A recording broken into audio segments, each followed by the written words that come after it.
new left becomes largely secular, but carries with it this kind of imprint, because the U.S. is, in very kind of profound, it's fundamental ways, a Protestant culture, in terms of like the individualism, that whole notion of the calling. We don't call it that, but it's like, self-worth, and you see it surfacing again and again. So the new left gets, all wrapped up in that stuff. And I've written about that elsewhere in Non-Site, a piece about Marcuse's third wife, Sherover Marcuse, and the first privilege walk. And so, there's a lot of, by the 70s, there's a lot of explicitly sort of psychological, healing-oriented subcultural activity going on that bills itself as revolutionary work. And and so it goes on, further defeats of the class left, more and more of that stuff kicking in. And then along the way, another thing that happens is the weakness of this. I end the essay, which is a review essay of a number of books, but I end that first essay in Catalyst with a discussion of this whole question of like the weaknesses of the Civil Rights bill, right? Civil Rights Act, right? Because like quotas, for some reason, I've never really understood this, but it's like, quotas were like there cannot be quotas around hiring in the U.S. Why, I don't know, but it's just that's always the way it's been, right?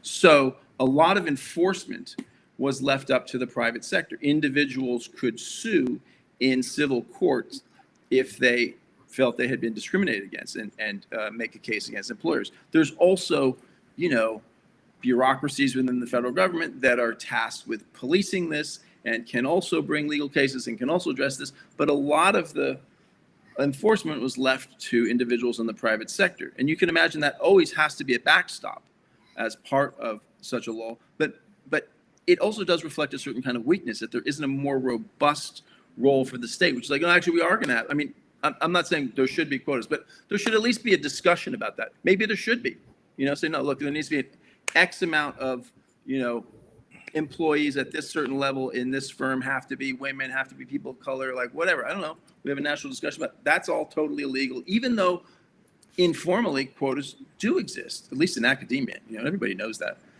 So the weakness, the lack of a more robust federal enforcement mechanism supporting the Civil Rights Act of 1965 leads to this mushrooming of tort claims that by the 80s and 90s are really biting corporate America in the ass. And, basically, 95 or more % of Fortune 500 firms at some point pay out massive penalties for having discriminated. 100 million, 200 million, 200 and change, that kind of stuff.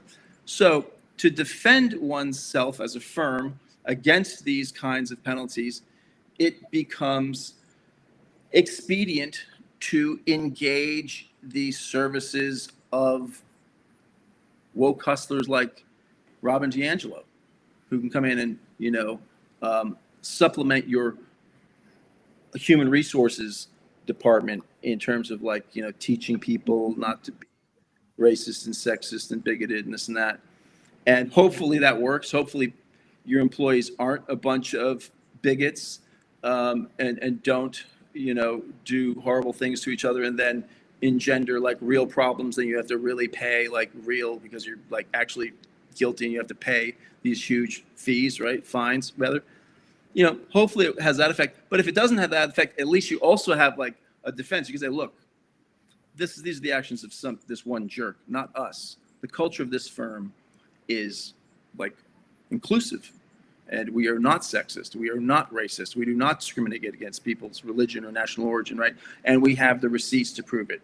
We have expanded our human resources department by 200%. We've called in the best DEI trainers. We've done all this stuff. 75, 80% of our managers have been trained once or twice in this stuff. Like, we take this seriously. This is not our firm, right? So that's a very important material incentive for this industry of like, pushing these ideas, these woke ideas that like everyone is a racist, racism is everywhere, that there's like this endlessly receding horizon of oppressions.